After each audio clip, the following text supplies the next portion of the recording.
This is the Champlain Hudson Power Express project. The primary goal of this project is create a pathway for renewable hydroelectric energy generated in Canada and then deliver it to New York City. One of the reasons this project actually got its permit was because of its use of trenchless methodologies to overcome the geotechnical, the urban, and the other conditions in the area that we'd have to kind of get around. So there's a series of protected wetlands, there's protected waterways, there's protected ecosystems, and there's also people. We're in New York State, there's lots of people here, and we just don't want to disrupt their lives. So trenchless is the only way to overcome those obstacles. So this is a true coalition effort for the crossing group. You have representation from the tunneling company, you have representation from the trenchless company, the crossing company, LRD, the HED company, and the crossing company itself. So each location is 2 lines. It's a twin bore. So there's 2 10-inch HDPE lines, with one of them having a bundle of a 3-inch HDPE line with it. And then at some locations, they're using an 8-inch FPVC line as the primary conduit material. HED became the hero trenchless methodology for this. Now, there are other trenchless methodologies that are being employed in the project, as we discussed, like jack and bores and other kind of tunneling methodologies. But primarily, given the range and the diameter of the product line going in, HED is the key trenchless methodology for this project.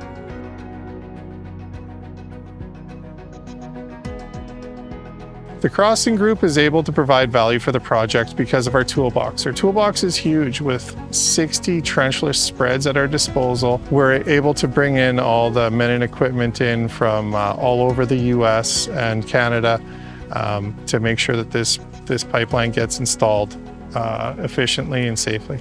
The crossing group is truly in a unique position with this project. We just finished quite a large 36-inch pipeline project in Canada, and we're able to successfully export that experience down here to the States and partner with our American sister companies. So the benefit of the crossing group's fleet, which is over 60 plus trenchless spreads, is that we're able to pick the right tool for the job and not pick a specific tool just because that's the tool we have in stock or we have available. So one of the benefits is that on this project is sometimes we need an AT rig, sometimes we need a JT rig, sometimes we need 220, sometimes we need 2 rigs, maybe it's a maxi rig. There's a lot of different ways that you can actually get the bore done, and Crossing Group is in a very unique position where we can provide enough resources and the right resources for the actual geotechnical considerations.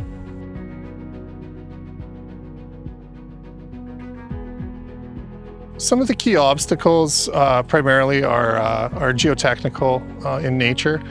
We've been seeing some extremely hard ground conditions, but we have some great suppliers that have been giving us the right tools to get through some of these tough materials and keep our production up. Sometimes we'll have very soft superficial material with a bedrock layer below.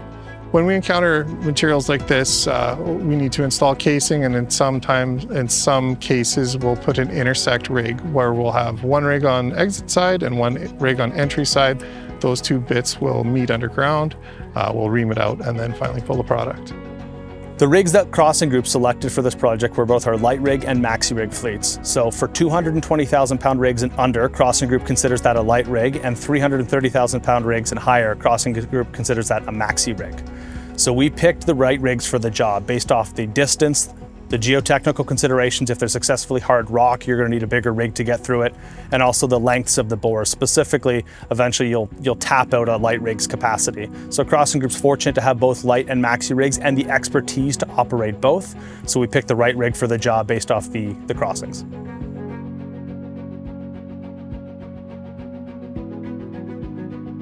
We're using a series of other advancements in the trenchless technology space to overcome some of these conditions where we can't potentially egress or ingress into an area. Getting around on the rail is very challenging. Getting around in upstate New York can be challenging given the age and the history of locations. And also getting around effectively and safely ourselves on some of these more urban and some of these more kind of condensed areas, especially down in our commitment in Stony Point, can be a challenge as well. So we're drilling under, in some cases, 50 plus what we call hot lines, which are energized lines of gas or power or water, high pressure water, anything essentially that if you did strike it could be catastrophic to the bore and the local community. What makes HDD ideal for this project is that we can navigate underground. We can turn left, right, up, down. We can follow any bore path that's designed. Rather than open cutting, disturbing roadways, railways, trying to open up hot lines, we go right under them, and you'll never even know that we were here.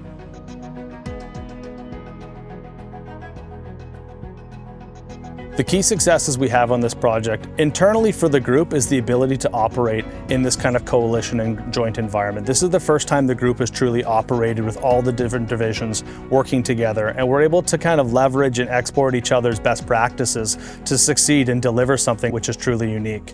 Deploying and sustaining this many rigs, getting that inner bore mobility down, we're able to keep the rigs moving between the different bores relatively quickly, overcome geotechnical challenges, throw different rigs at the problems to be able to get over a specific ground condition, or maybe we have to suddenly do an intersect. Those are all things that take time and planning and resources to rapidly mobilize and execute. And because of the team and model we've set up to support this, we've been able to do that.